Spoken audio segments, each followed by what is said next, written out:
Let's see how this goes.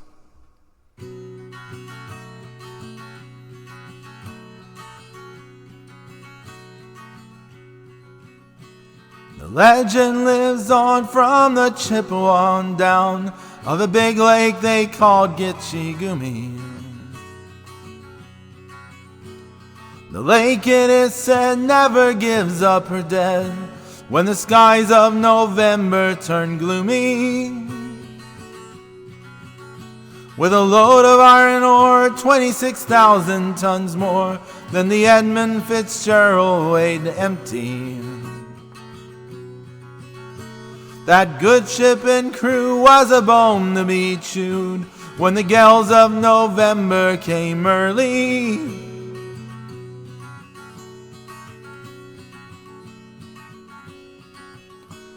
The ship was the pride of the American side, coming back from some mill in Wisconsin. As the big freighters go, it was bigger than most, with a crew and a good captain well seasoned, concluding some terms with a couple of steel firms when they left fully loaded for Cleveland. And later that night when the Shep's bell rang, could it be the north wind they'd been filling?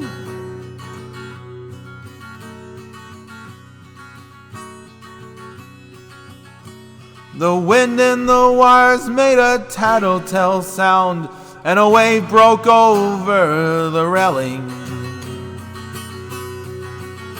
And every man knew, as the captain did too, 'twas the witch of November come stealing.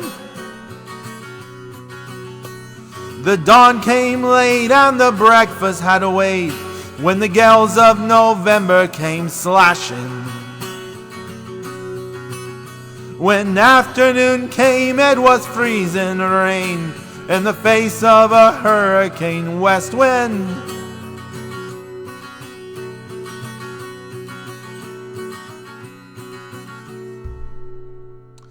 When supper time came, the old cook came on deck, saying, "Fellas, it's too rough to feed you."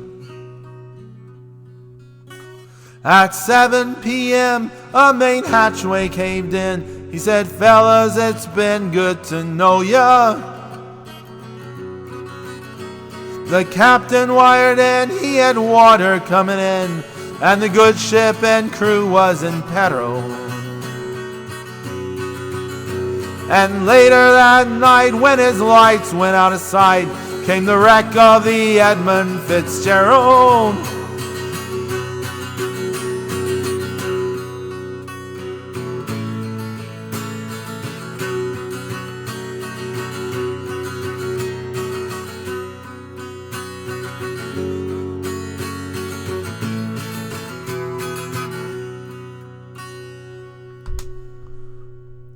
Does anyone know where the love of God goes when the waves turn the minutes to hours? The searchers all say they'd have made Whitefish Bay if they'd put 15 more miles. Oh, behind her, sorry. They might have split up or they might have capsized. They may have broke deep and took water. And all that remains is the faces and the names of the wives and the sons and the daughters.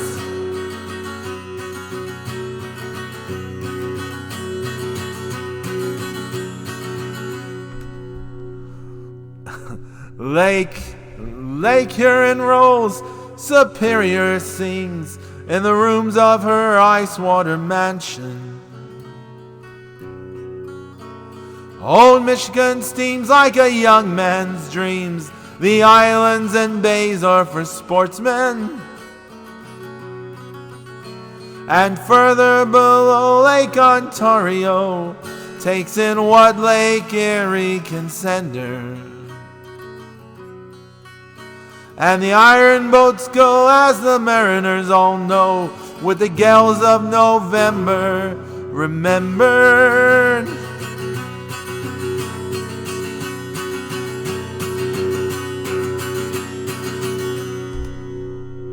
I think there's one more verse. Let's see.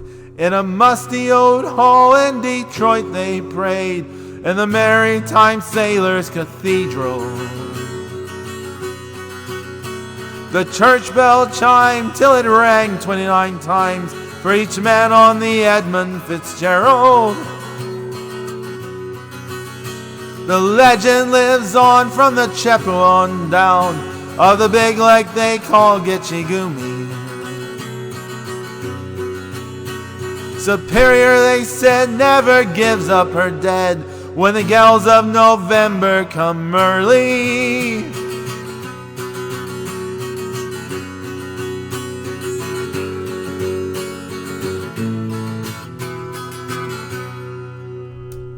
Something kind of like that, right?